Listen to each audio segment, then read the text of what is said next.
Hey yo, how's it going, boys? What's up? Today, I guess it's going to be the episode 2 of GBF University thing, right?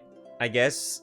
So today is not really going to go to like, how do I say, like, you know, I think I already explained a lot of like the whole basics of what you need to do and all that shit, right? So today is going to be a little bit different. Today is more of like focused on characters, on like how do you differentiate their strength, like what they can do and stuff. So basically this is all mostly focused on team building. Okay, this is all mostly for like how do you determine whether you should use this character, or how strong is this character in like full auto. Is this character good for burst? Is this character good for you know, OTK? If anyone doesn't know what OTK stands for, is usually called as it means one turn kill in GBF. And what that means is like you use that team to just use them for one turn, and that's it. It doesn't mean that you have to kill it. I mean, you can use that for any other raid to like leech or anything. But yeah, you just focus on just using it all in just one turn.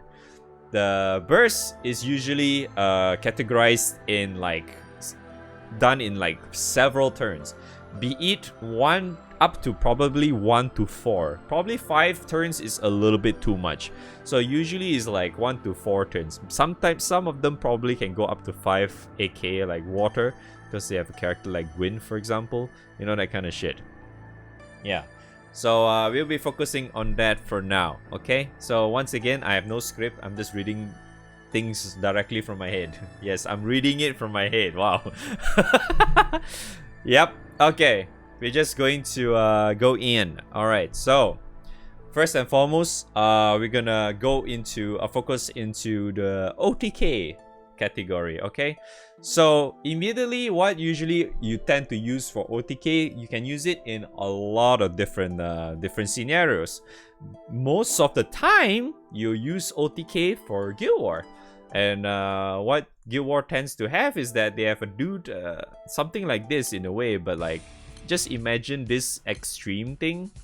Just imagine this extreme team to be like a boss in like Guild War, but like, yeah, you're basically killing this over and over again, and it doesn't really have a lot of HP. Maybe it does for like a lot of new players, but you're killing it over and over. So something like that, yeah. So in other words, you're just setting up a team that you want to set up a team for OTK, especially you want to set up a team to have as little buttons to press as possible, and at the same time you're only doing like one specific turn. You don't do more than one turn, because you know it kind of defeats the purpose of the whole one turn kill thing, right? So yeah, so for example, I guess I can kind of just show like that's it thing, right? Let me just this one's technically my burst setup, but it also can act as an OTK because that's technically my OTK anyway. Yeah, so like bam, boom, done. See, simple, right? OTK, perfect definition of OTK. Or you could also like say like this is another setup where I can actually properly go light instead. So same thing, right? I just press one button and it should die. It would be really funny if he's not dead. Okay, good, he's dead. But yeah, so that's kind of like the whole gist of how OTK tends to be, okay? So you could also just use it in like a lot of different scenarios as well, like I said earlier. It's not just that, you could also use it in like in the likes of Magnet 2 if you want to like secure your said, what's that, blue chest, because you need like a specific amount of honors to actually hit in order for you to get a blue chest, right? So for example, I guess I could also show like let's go for a different type of OTK. Instead of like needing to not press like a single button kind of shit, I'm gonna show like maybe like my shittier team that requires me to press a little bit more buttons. So I think this should be the one. Yep. Yeah, so this one is like a prime example. So let me go to, I need to find Grimnir, right? Okay, I need to find Grimnir. So we can just go with this, and then we go with this. Yep, sure. So there's a lot of different things you could actually do. Like if you want to really like try to like, if you're lacking in damage or whatever, you can pretty much just press as many buttons as you can. But you know, you don't really want to press too much buttons, right? So yeah, so maybe just buff or something, and then get that nuke in. Did I forget to actually change my? I think I didn't change my fucking thing. Am I using? Oh, I'm using the wrong opus. Whoops! I forgot. I'm using the wrong opus. Oops, I'm sorry, random guy. I'm sorry. I have to retreat. Oops, my bad. I'm using the wrong opus. Shit. I'm using the wrong one, dude. Okay, yeah, that's... That does not work, my man. That does not work. Okay, wait. I need to go. I need to pick the other one. Where's the other one? Where's the other opus? Is this the other one? Yeah, there we go. This is the one.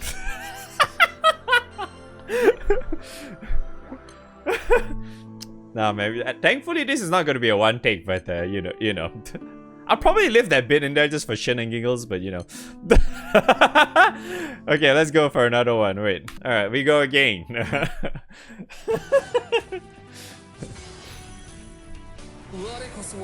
Alright, so yeah, we're gonna press that all the buttons. See, okay, there we go. See, now I'm getting meter now. So yeah, it's like you want to press like a few minimal buttons as possible, just to actually like min max as much as you can, right?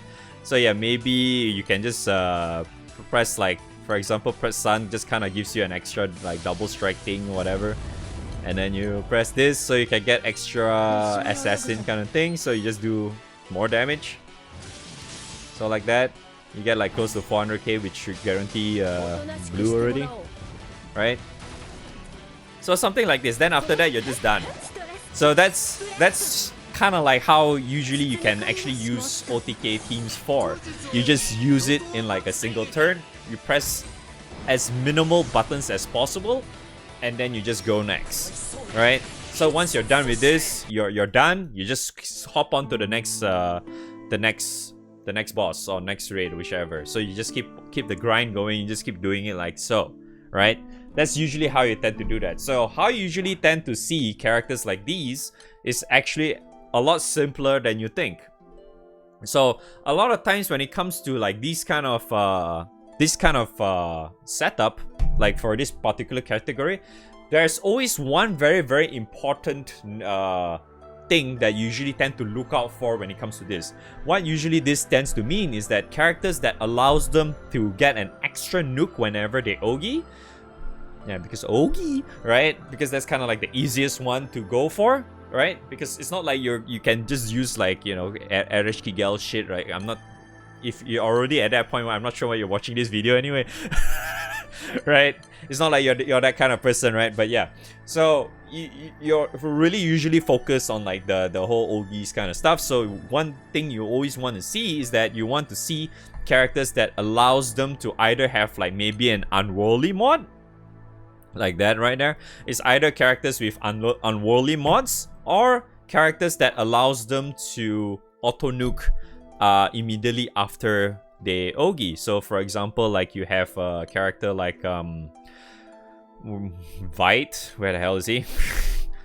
I mean, there's a lot of characters like that, right? You have you have Kolulu and all that other shit, right? So yeah, so similar like that. Wait, not Vite, sorry. Kolulu is probably a better example of that. So it's like, yeah, see, Taliho activates. So in other words, she's auto-activating her second skill every time she Ogis. So this is one prime example to usually you tend to look out for when you see a character that you need for, say, OTK setups. You want them to activate them in some way, right? Auto-activate skills in some way. Same goes for Bowman. Bowman is like that too.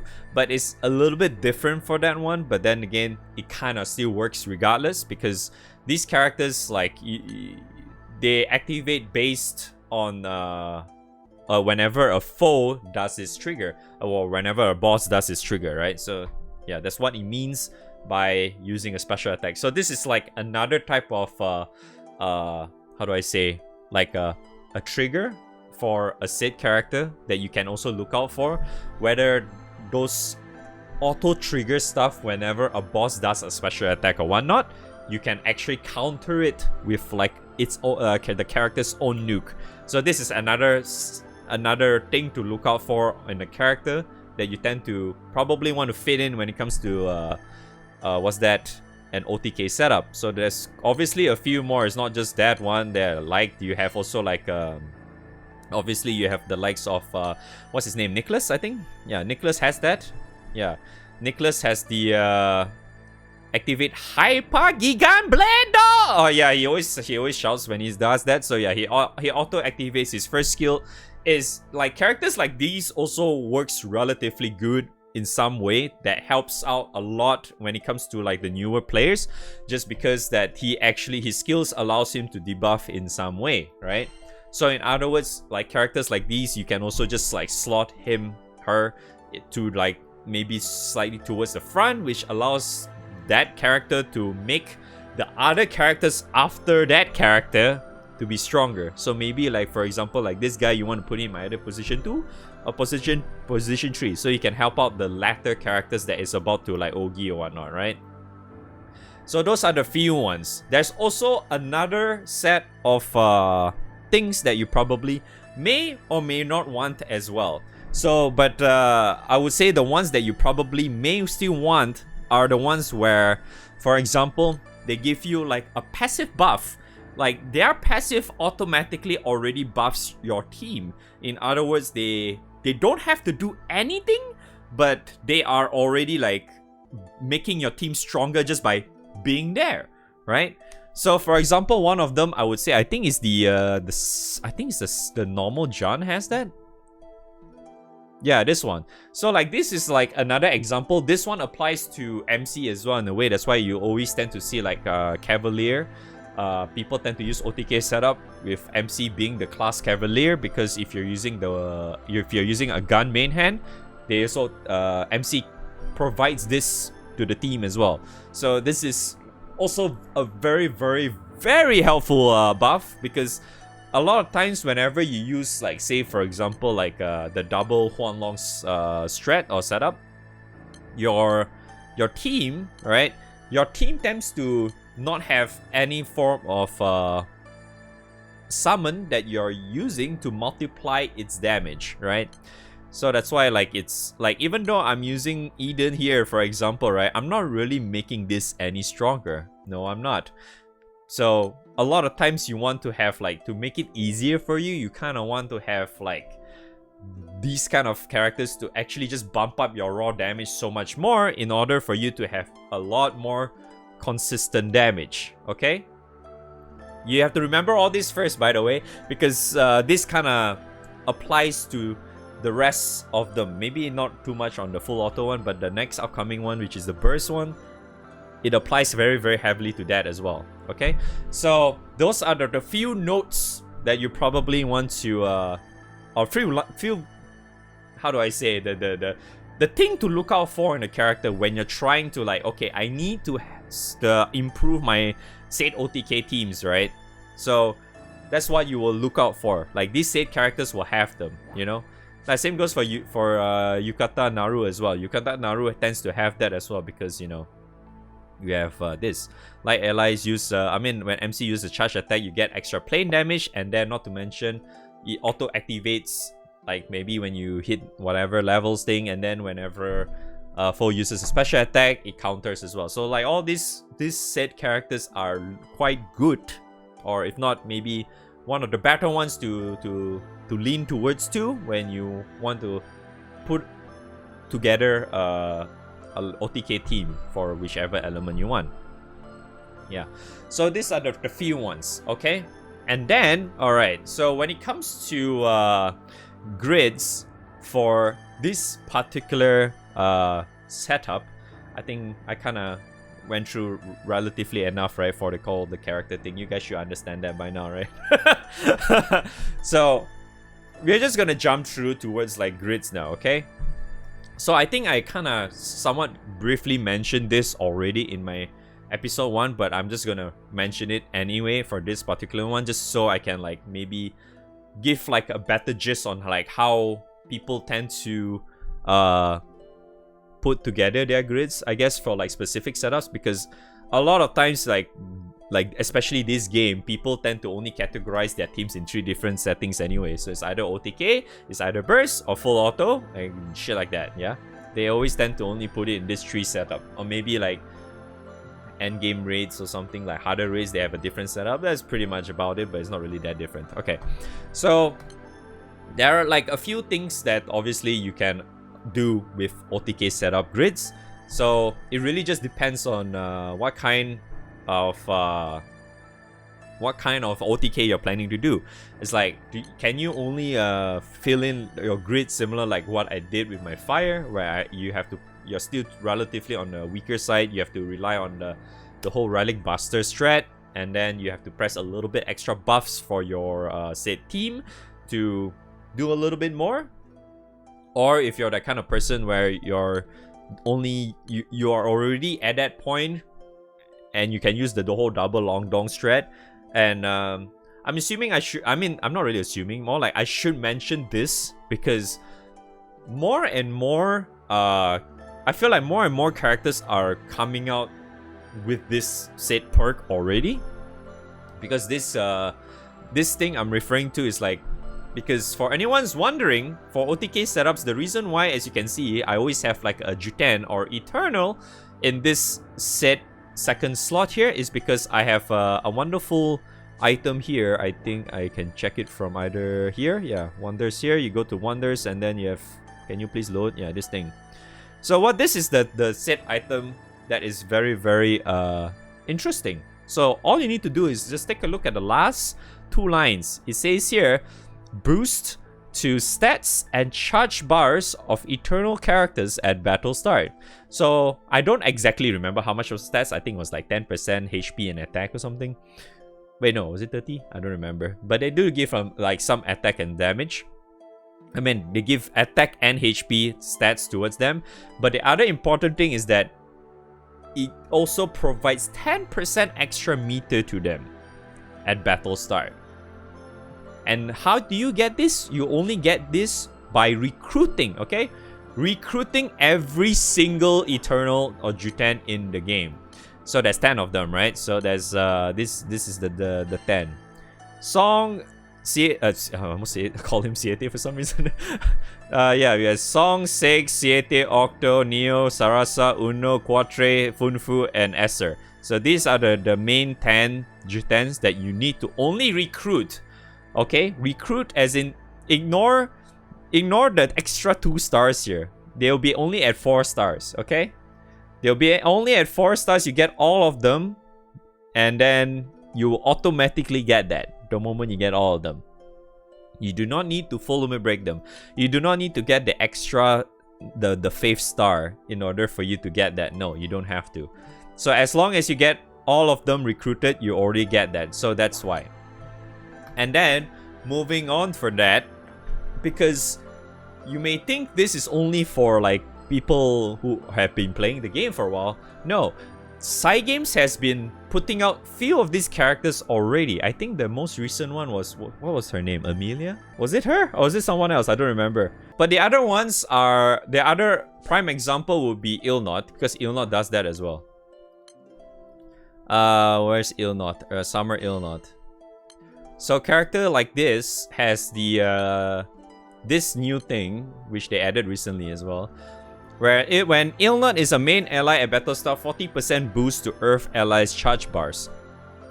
Yeah, so you see characters like these. There are some characters like these already in game, where it allows you to get extra initial buff to your meter at the start of the fight. So it's like you don't exactly need the whole Eternal stuff, right? So technically anyone who has like characters like these, you can actually just straight up just use the whole the whole double Huanglong strat, and it should still work, right? In other words, if you're wondering how to build the grid like this, it's actually very, very simple.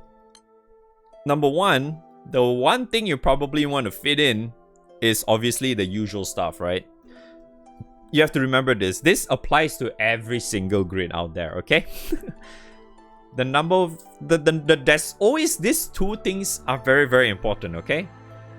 Number one is opus. I know I'm using a win opus, but it still works anyway. So you always want to have dark opus in every single grid, no matter what, because this is literally the best weapon in the game that anyone can have, okay? Because this gives you so much firepower, you have no idea. This gives so much. So this is like the must-have, and the other must-have is either a seraphic weapon. Yeah, this is for number two. Because most of the time you tend to be on element anyway. So you want to put it on seraphic weapon, right? This is like an example of a light seraphic weapon. Or if you're already that far ahead, there's also Ultima. But you only, well, Ultima requires you to kill Super Baja, right? So I'm assuming you haven't been that far yet. If you did, probably you wouldn't be watching this video in the first place. But yeah, so it's either seraphic or Ultima, right? But the others, okay, the other weapon slots can be very, very similar. So the easiest way for you to fill in this set grid, right? You don't have to be like, you know, like an example like what I'm doing here, or like maybe let me go to my win. Yeah. So another prime example also is like my win, where the easiest way to bump up your raw damage is obviously slotting in EX mods. What EX mods is very easy, because you just look for the EX here.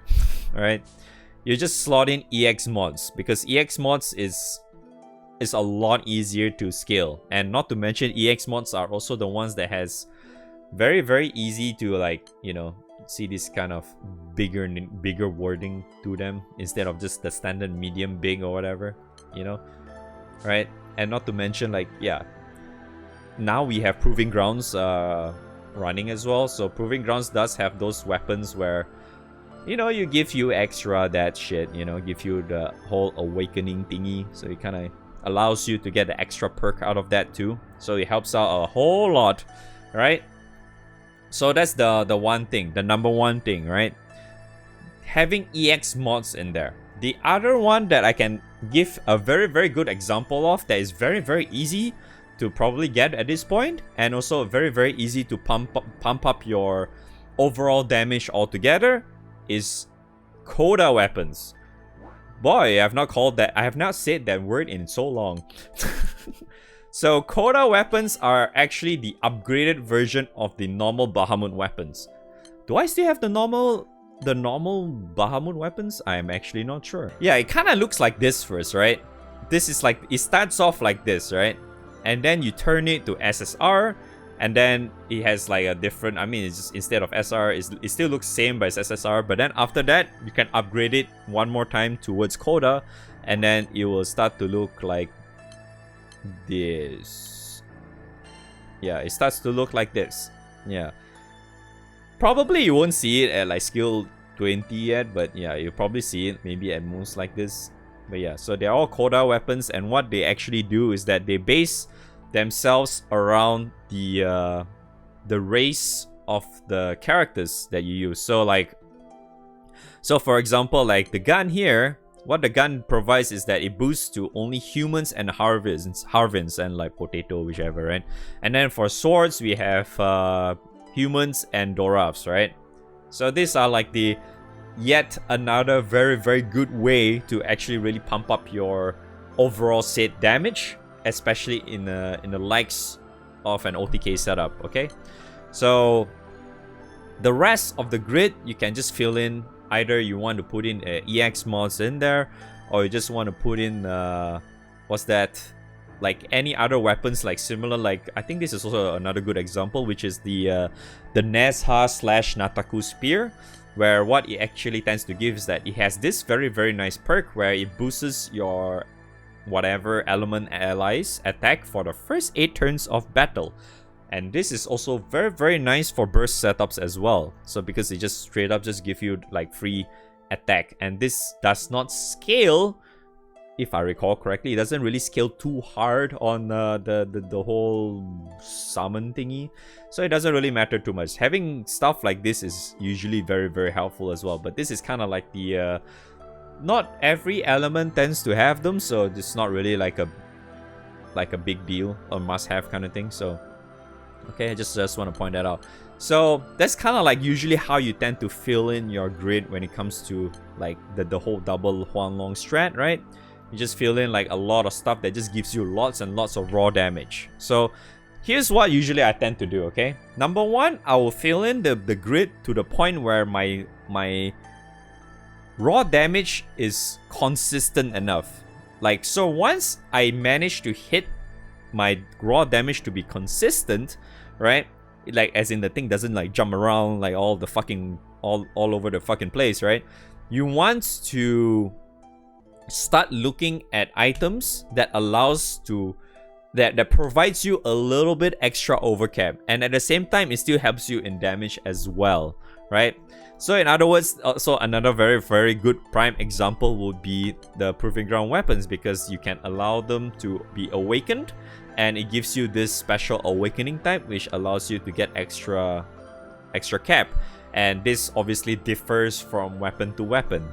Yeah, because I don't remember all of them being the same. Like, all the awakening stuff are kind of different. So like even the light one, for example, you have like the innate weapons, which is Horus. They are kind of different. Did I actually put the special cap? No, I did not. Turns out I did not, but yeah, they should be technically different. Can I check from here? Yeah, it's different. So this one is like damage cap and CA cap. Like the other one you saw earlier was skill cap and then some other cap, right? Yeah. So it's different. So you have to keep that in mind. So the reason that being like all these Proving Ground weapons can be actually really, really nice is that it helps you in all these, like said, the double Long Dong strats and the whole OTK setup kind of thing. And not to mention, it also helps you either to overcap more, or you need consistent damage, so you go for attack instead. Okay, so that's why it's very, very nice and flexible when it comes to like all these kind of weapons that you can actually try to consider. Similar goes to like, yeah, the other Proving Ground weapons, right? It's just that I don't really use every single one of them. I think they have, where is it now? Okay, so yeah, there's so many of them right now, right? And I don't entirely use them like all the time, like not all of them. So like some of them are pretty good, right? You just give them like all that stuff, and then it just helps a little bit extra, right? So that's pretty nice. So I guess another prime example is I can also show like my water. I think my water is a little bit different. I think, where the heck did I put my water? I do not remember. This one. Yeah, it's a little bit different. Yeah, this one is a little bit different because I am using the I'm using an OTK setup, but I'm using Yatima, right?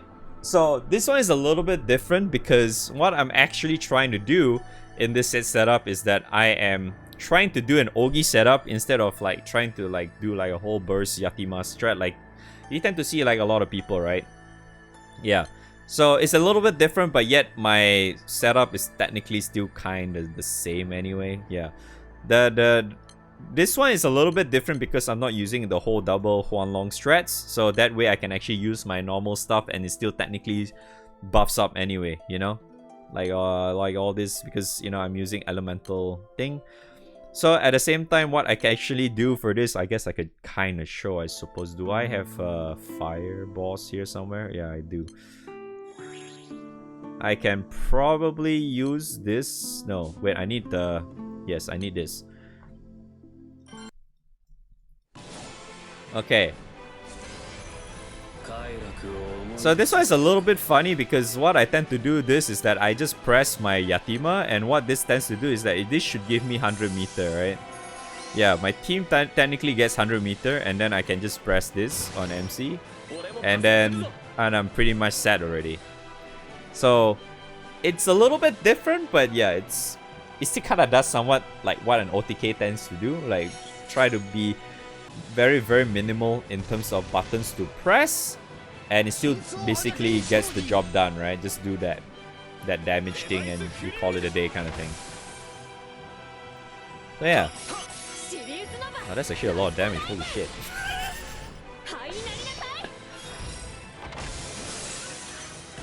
I wasn't expecting to do that much damage, but okay, yeah. So yeah, that's another example, right? So usually that's how you tend to do it, right? That's like obviously like a few ways. So this is definitely one of the I guess how I would tackle this set problem, you know, when it comes to like building a set grid for OTK stuff. Obviously, some other people may do differently. Maybe things may change somewhat in future, but this is still kind of like how I tend to see things, and this is like my, I guess, my knowledge for you to know. I guess I don't know. Maybe it might still be confusing, but yeah. So to put it simply, OTK teams, you pick the ones that has like an extra nuke for those characters, you know, all the ones that gives like immediate effects. And then for the grids, you usually try to set up like based on whatever setup you're planning to go for. So like for Huanglong setups, you usually just go for like EX mods, getting like some raw damage to get your consistency up. And then after that, only you try to add in some extra cap and here there, and yeah, or maybe the weapon itself already has cap and it has the whole raw damage already embedded to it. Sure, that works too, right? Or if you're using the other standard setup which doesn't rely on the set Huanglong summon, you will be using what's that, like maybe a relic buster kind of thing, or you maybe use a character that gives you meter, like for example like what's that, the what's the trumpet emoji character? Yeah, this character right here, because she does that, she does provide meter, as you can see. So characters like this, you can actually technically use like a standard setup. You can go with your standard Magna and all that stuff, and you could probably still use back the same grid too if you want. Yeah, you can use whatever grid that you have, and if your damage is already consistent, you can just remove some of your those weapons that already give you just raw damage, and you can swap that for another weapon that gives you extra cap, for example. You know, stuff like that. You probably should try to play around and experiment and see which one actually helps you better in some way. Alright, so, wow, actually, I've been here for quite some time for OTK, huh? Okay, so anyways, moving forward, we're gonna be going towards burst characters. I mean, burst setups and stuff, or team building a burst setup or whatever, whichever you want to call it. Okay, so burst setup and OTK actually shares a lot of similarities. The only difference in terms of burst setups and OTK is that you're not really just going for that one turn only. You're trying to go for multiple turns. So in other words, you're never ever going to use the whole double long dong strat I said earlier. You're going to use mostly like maybe your normal summons, or if not, it also maybe involves Yatima, or it also involves Beelzebub, or we call him Babu in short. Those kind of summons, because that allows you to do a lot of damage in a very, very short period of time. Also, okay, so how do they look like? So I guess the easiest example is I will show Win, I guess. Yeah, I guess Win is easy to do. Let's go with Alex. So yep, this is a prime example of how a burst will look like. So I will call Babu, press all these stupid buttons, which will probably will not make sense to you, and yeah.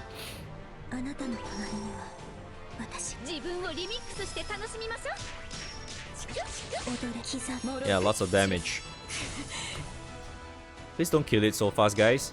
Whoever which random pops these are.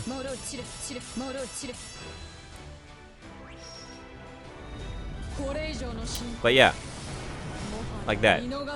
But I can actually go a bit more by doing this again and attack again if I wanted to. I don't really have to, but yeah. So this is kind of like, usually I tend to do like this is kind of like a 2-turn setup kind of thing. So yeah. So that's one example. Another example, obviously it will be dark, right? Right?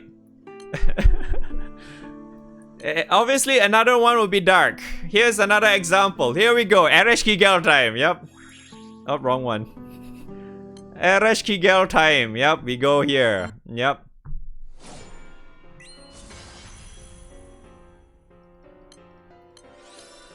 Hopefully this is not moving at all. Wait, I actually don't have to press that. Ah, you know what? Screw it. You know what? You don't have to do that. Yeah, good thing it's LJ. Alright. Press once, we attack again. We wait. Attack again. Alright, did I get 3-turn skip? I did get 3-turn skip. So I press this and then attack again. And how much is that? It's probably around usually 1.4.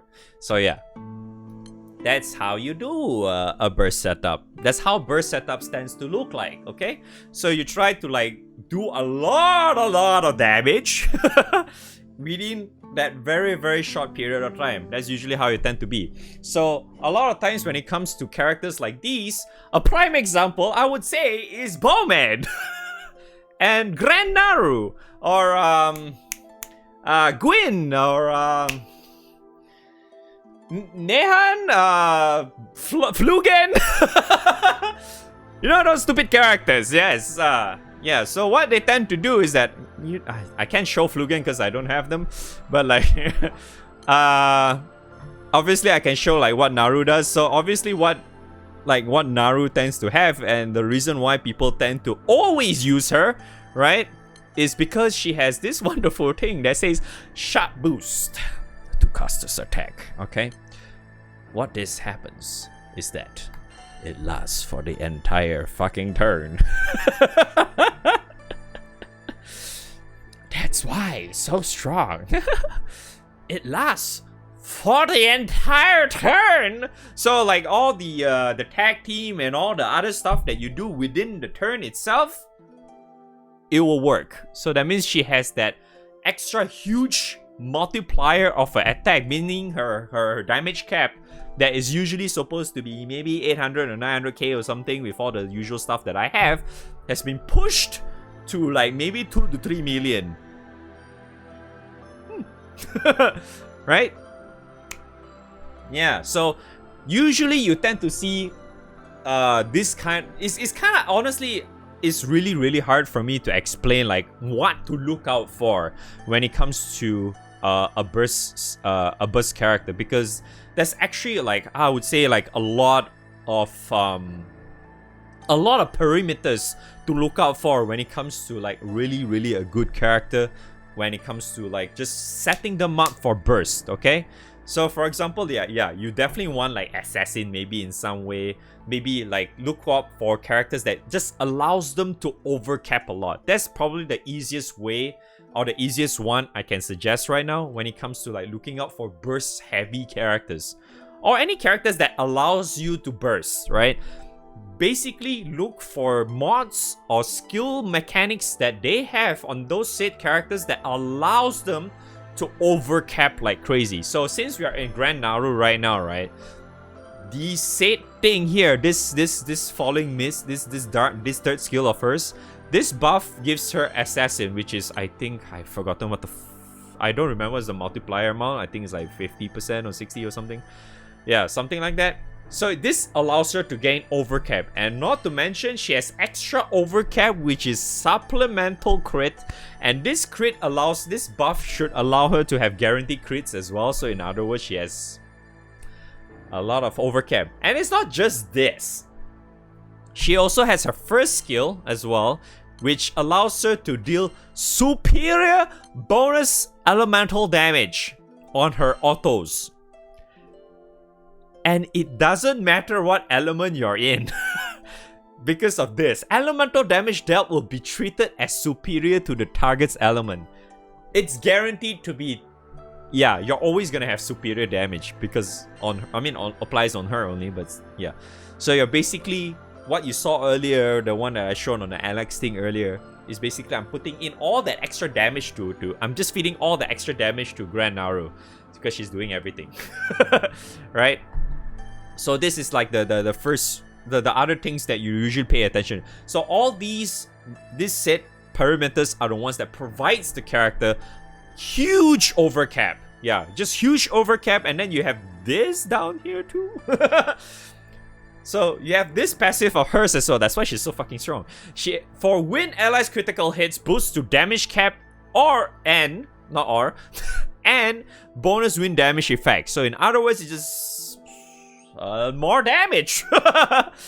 Just more and more damage. So yeah, she's another prime example. Another prime example is obviously, I would say, I do not have Gwyn. Unfortunately. So I think I'm just gonna go with Percival because it's very, very recent. So yeah, let's go to Percival real quick, okay? So Percival is another very, very nice character for that, yes? Why? Because his third skill is Sugoi so strong. So this is another prime example of what I meant by just having a sheer amount of overcap without even needing to like take multiple turns or some shit like that.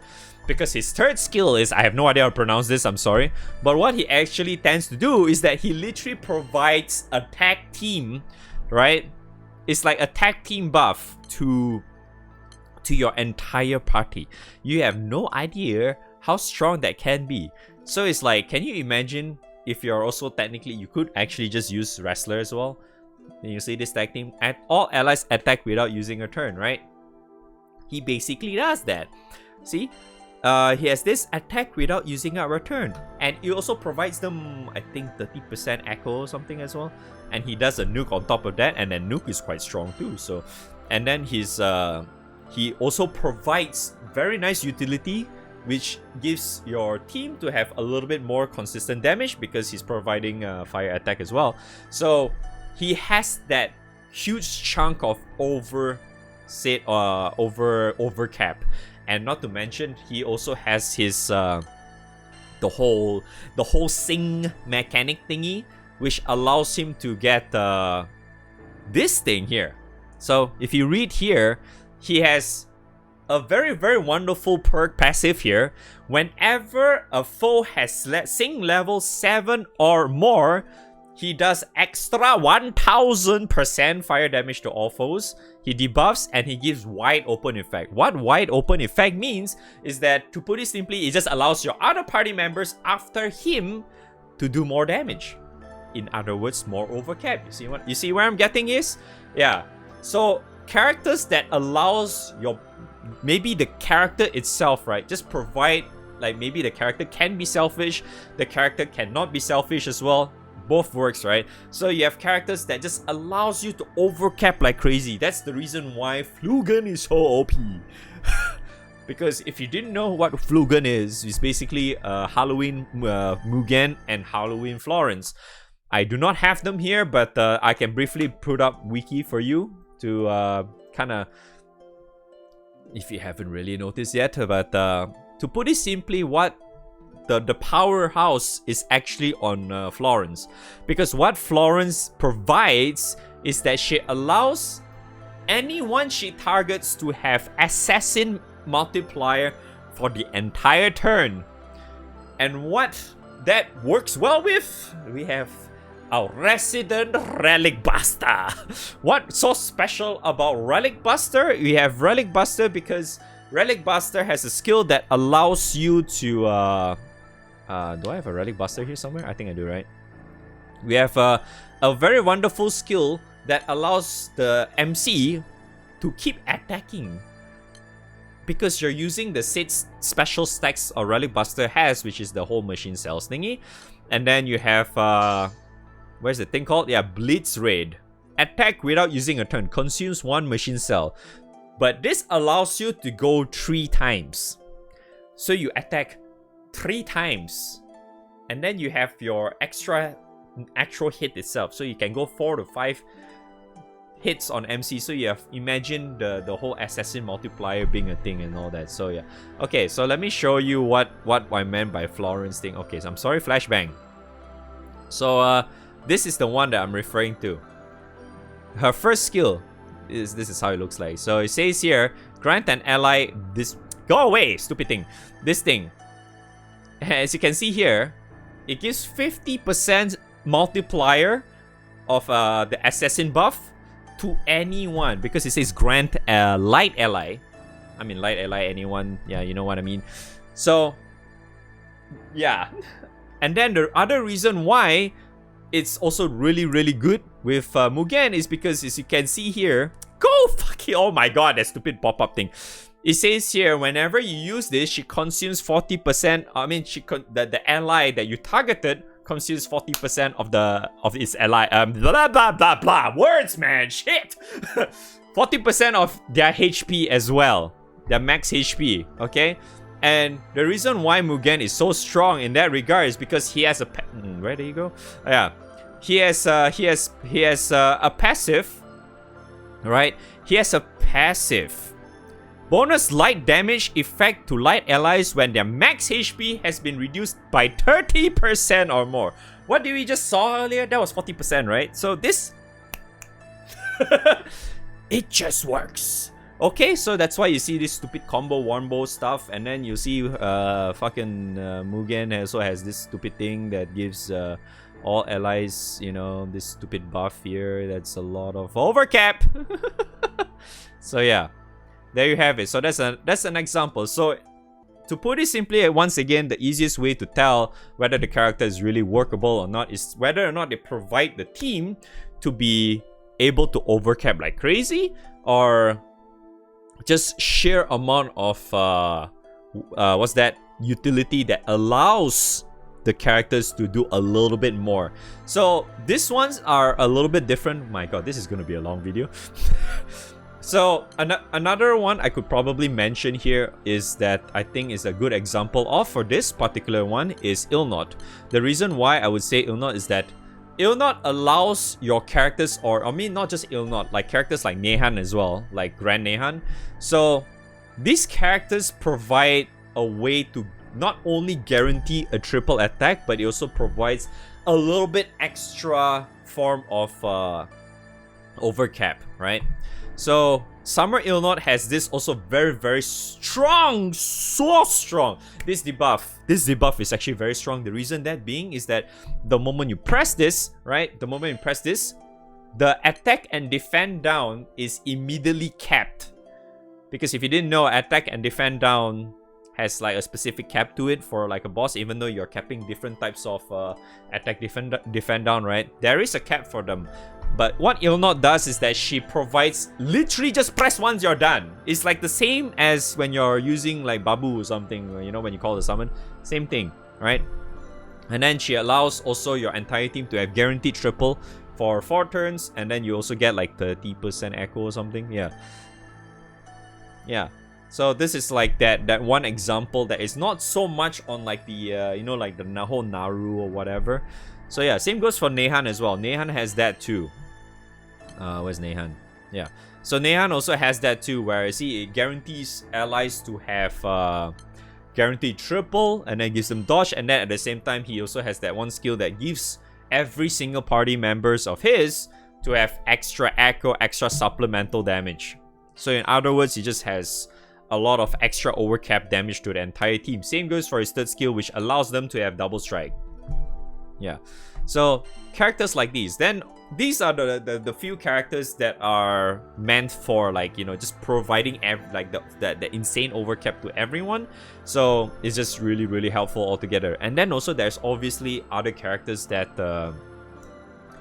allows to overcap as well, but they are all selfish motherfuckers. Okay, these ones are I would say like the prime example of these is definitely Dark, because we have two main characters in there that are very, very selfish, but they do so well despite being selfish. One obviously is 6.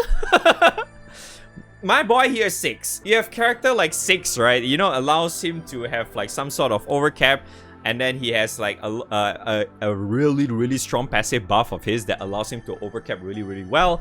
And then he has a lot of extra nukes that allows him to just plow down the extra damage that he needs to be on par with the said other characters in other elements. Obviously, it's not as strong as some other elements for obvious reasons, right? But this is like another prime example that you can probably consider. Same goes for like obviously like Bowman as well. Bowman is another prime example. He's a selfish piece of shit, right? But he does a lot of damage by himself. So characters like these also works, okay? And another prime example would also be Zeta as well. Zeta is technically kind of like somewhat selfish as well at the same time, but it's not really that selfish. The reason that being is because she is technically providing some sort of debuff as well along the way, so it's not as bad. But yeah, Water Zeta technically does that as well, where she has Assassin, and then you have double strike on her as well, and then yeah, you obviously need this as well. She gives echo to herself and all that stuff. Yeah, so these are the few examples that can actually categorize as really, really good burst heavy characters. Meaning like, so TLDR for burst heavy characters are obviously lots and lots of overcap, yes, but at the same time you must see how well their kit really works, maybe whether in the long run or just in the short run. Some of these, like, yeah, you know, like the Water Zeta, for example, really only fares really well in like short fights, you know, versus the like, say for example like Grand Naru, 6, Bowman, the one I just mentioned not too long ago. Those ones can still work really, really well in the long run. So like this one is like, the moment all this falls off, she's like you know, like the moment like all these skills, right, is on cooldown, she's kind of like whatever already. She's not that great. You can kind of use her, but she's not that good anymore. So usually all this type of characters really just falls on to just burst. Like you can just put them in full auto, but not that great. You don't really get to see too much out of that said character, unfortunately. Okay, so alright, let's go into the team building. This one is actually not too different from the OTK one I was talking about earlier. This one's not so different because you usually tend to somewhat use the grid that is already like somewhat on the normal side, meaning like you're using like maybe the elemental primal kind of setup, or elemental magna, or like magna or whatever, whichever. It's very, very similar. The only difference is that you want to at least slot in like maybe you probably definitely want, not just maybe, you will want to slot in items or weapons that allows you to have extra overcap if possible, right? So for example, like Water, I know mine is pretty ass, but I'm just gonna show it briefly anyway. Water has the Wamdu's Axe, for example. You want to slot that in just so you can get the extra, you know, this wonderful perk here. Same goes for Earth these days. I'm not sure if it's really going to change or not, because, you know, Galleon came, Full Limit Break's coming out soon. But yeah, so you have that, and then you also have like the whole fire thing, because we all know how fire is now with the help of Michael. And where the heck did I put all that thing? Yeah, this one. So you have like Percival's weapon here. He has this wonderful thing here, you know, and then you have Michael's axe as well, which just gives a lot of overcap. So weapons like these are definitely needed, 100% needed for like burst setups. Same goes for other elements too, you know. Same goes for my dark, same shit. You know, you have this PNS stupid thing here, same thing, right? Same thing. You need all this form of overcap. Same goes, I'm using this thing as well, just because, you know, these two are nuking at the end of turn really hard too, so it just adds up a lot just by having all this stuff in there. And then the rest of them, you just put in like whatever weapons that really follows the said summon that you're using. Yeah, so most of the time when it comes, honestly, burst setups are literally the easiest to copy. You know why? Because this is the only setup that everyone tends to flex. Trust me, burst setups are the easiest to copy on YouTube or on Twitter or basically the internet for GBF. Literally the easiest, because every single one out there will always try to flex their burst setup in some way because, you know, look at my bar farming setup, it's so good. So a lot of times you can just copy that. You don't really have to you know, take what I'm saying here. So it's like you can take, you know, you can technically just kind of like just take their grid as an example, or like, yeah, you can just take mine for example. You just take like the few things here and you just use that as like, you know, like a reference. So like for example, like this set grid here, the main core is obviously the this stupid thing here. You only need a measly 150 gold moon weapon. And then you have PNS here, obviously, because you definitely need all this the set overcap as well for obvious reasons. And then the other thing is that I do not have, but I'm also, well, I'm still using just fine anyway, which is this Fallen Sword stuff. It's still kind of weak, but you probably want Shalim's Axis, because that gives you extra crit and all that, which allows you to do a little bit better in some way as well. You don't even really have to use Agonize 2 in a way. But yeah, more or less like that, yeah. So you just use weapons that just give you like overcap, and then the rest you just fit in the what's that? The weapons that allows you to have more consistent damage. So it's actually very, very similar to like OTK 2 in some way. But the summons obviously is a lot harder to actually fit in here, because I would say summons are literally the hardest shit to get in this game. Right? Because it's not like, well, it's not like you can get Babu or Yatima that easily for the most part, right? Because, you know, you have to either you get lucky or you use 150 gold moons to get them. Right? So yeah, a lot of times summons can be a little bit harder to fit in here, because you most of the time tend to always see either Yatima or Babu as main summon these days.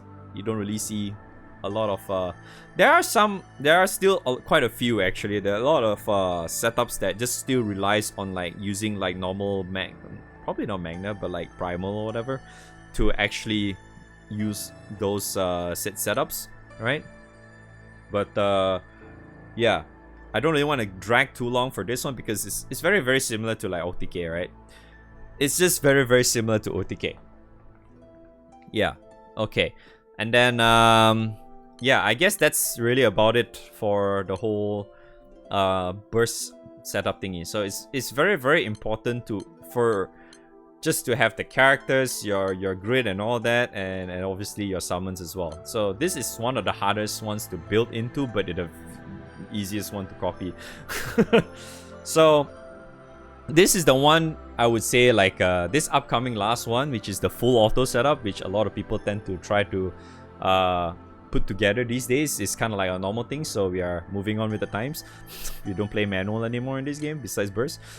So when it comes to full auto setups, right, you will want to have characters that always provide some sort of at least some sort of perk to your entire party from time to time, or if not, maybe have like almost maybe a permanent uptime kind of thing, or you know, it's basically you want to get something for like in the long run that works really, really well in the long run.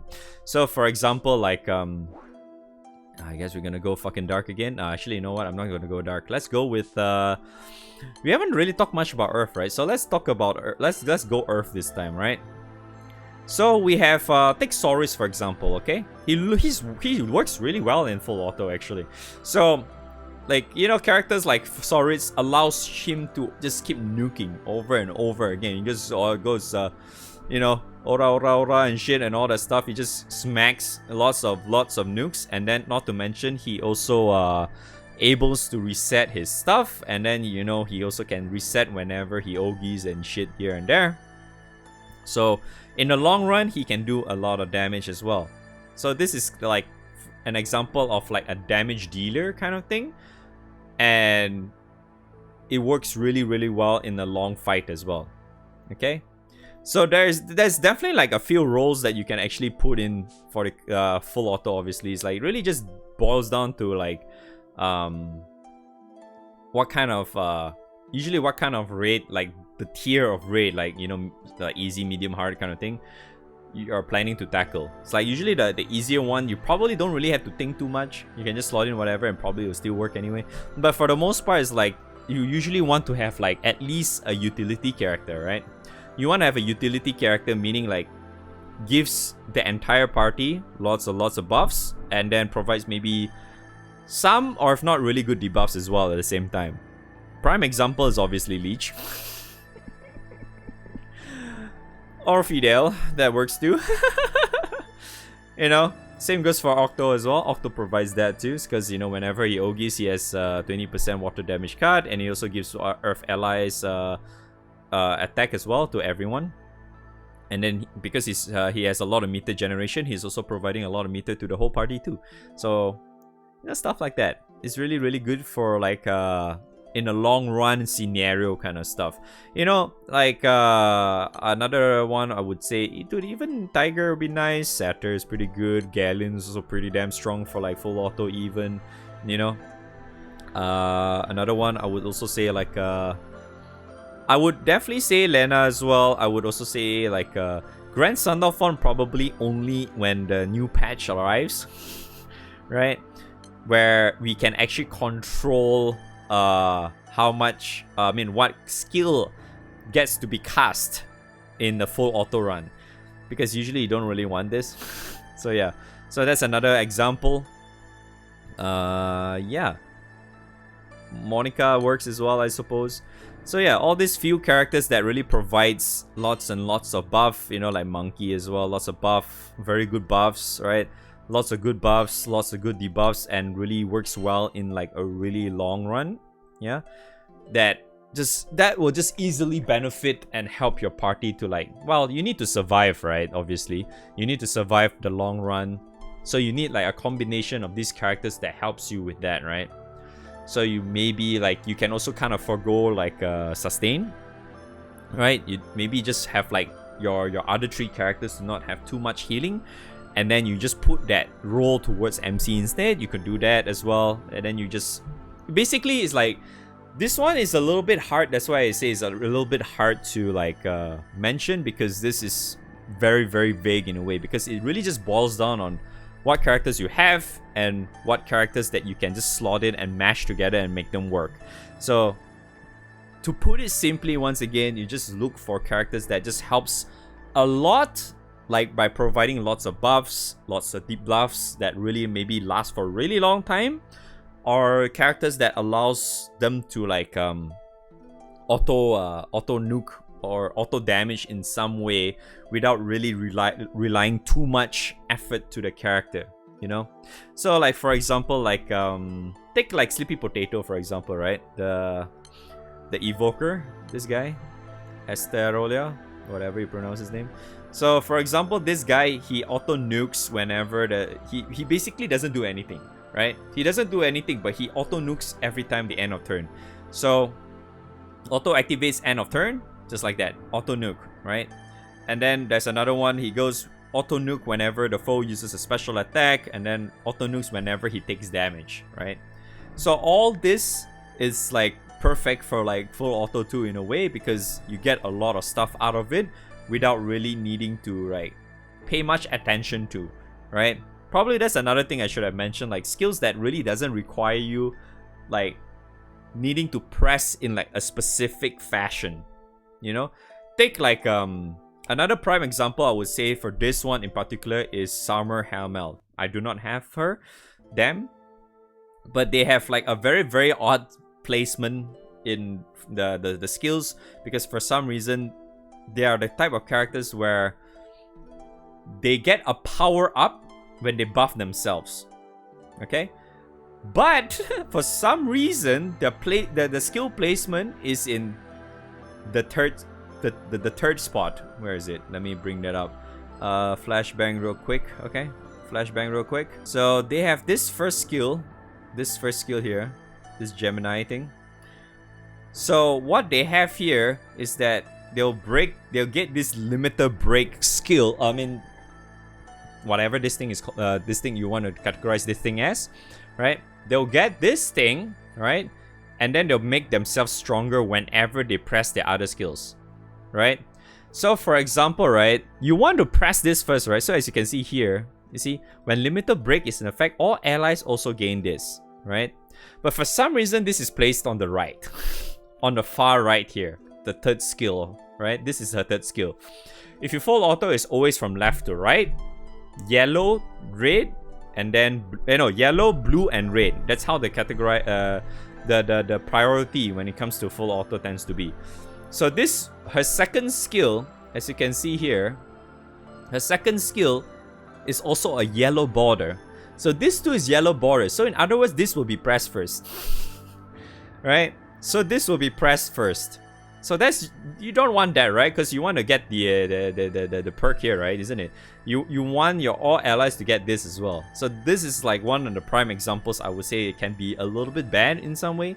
So don't really like you don't really have to use characters like this. You can just use other ones instead. So yeah, okay. So that's another example I would say. Okay. There is still a lot of other examples I can fit in when it comes to like really good characters, when it, full auto and all that stuff. Tiamat's good, right? Tiamat's good. What's that? The Valentine Grimnir is good, or even normal Grimnir can be good too. Even this Princess Karai is kind of good too in some way. Yeah. Then the Potato, the Sleepy Potato. Yeah, Naru is also good because it works in the long run too. Katura, you know. These few characters are really, really good in the long run, you know? Yeah, Halloween Beach, all that shit, right? So there's still a lot of other ones, so I'm sure you probably by now can probably get like a bigger picture of how you want to slot in your characters when it comes to like just making the character work in full auto, as an example, okay?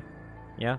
So when it comes to grids for this is the one where I probably don't really have to tell you much, because this is like, you use like the usual bare minimum stuff or whatever stuff that you have, and then you just go along with it, you know? So like, whichever that still works, I'll just, you know, kind of use it anyway. So like, so I guess like an example would be like my light, I guess. All right. So like my light, this is like my full auto team usually. And since I'm nuking a lot, I use like this Harmonia with Nehan's weapon and stuff. And then I use like Noah's weapon to get a little bit extra HP, giving me the crit as well, right? And then I have the stamina from Eden and all that stuff, blah blah blah. So I just get all these said perks, right? So that, and then I just leave it like that. And then for summons, you don't really need to care too much about it as well, because full auto is just really all about you maybe in future we get to use the quick summon thing, but I don't think it really matters too much anyway. So a lot of times when it comes to summons in full auto, you only use like the usual ones that just gives you overcap and maybe some HP in your auras, and then that's it. And then the rest you just put in as stat sticks or whatever. It's that simple. If maybe in future when we get like the whole auto casting, because we haven't gotten it yet well, today during the recording, we are supposed to be able to quick cast our summon. So if we set like a quick summon thingy, like right now it's on my star, if you full auto next time, you should be able to cast this. So maybe like in future you want to think like in terms of full auto, you just slot in like maybe a summon that allows you to benefit out of it, you know, like Metatron, you know, slotting in like, yeah, you just use Babu or whatever. Other things that just gives you extra buffs or whatnot that actually just helps you in some way. I guess that's really about it. You don't really have to think about it too much, honestly. End of the day, it just really boils down on your character setups, how they synergize well together, and then your grid being like standard or not, should work anyway. Yeah. So unfortunately, I can't really list every single one of them here, but like, yeah, usually these are the few things you tend to look out for when it comes to full auto. So unfortunately, I can't really emphasize too much, but that's usually how it tends to be. Okay. All right. I have been talking way too damn long. This is such a. I thought this was gonna be a very, very simple and short one, but turns out it is 1 hour long.